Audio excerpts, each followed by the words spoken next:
On April 22, 1915, the peaceful fields of Ypres, Belgium, were about to become the site of a horrifying event that would change the course of warfare forever.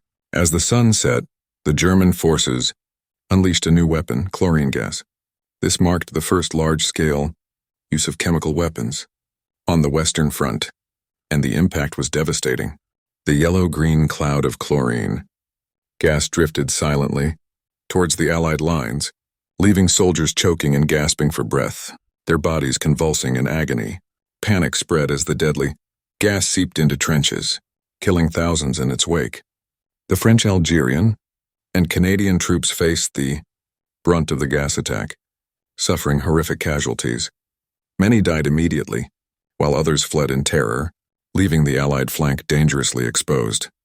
The Canadian forces, despite their inexperience, showed incredible resilience and were able to hold their ground, preventing a complete collapse.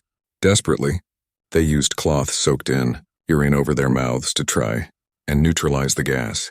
The next few weeks saw relentless trench warfare, with neither side gaining much ground. The landscape around Ypres turned into a muddy, crater-filled wasteland, filled with the dead and wounded. The haunting silence between barrages was broken only by the cries of the injured and the relentless machine gun fire. Ypres became a symbol of the horrors of World War I, a grim reminder of industrialized slaughter and the brutality of war. The use of poison gas at Ypres set a deadly precedent for even more gruesome innovations in chemical warfare.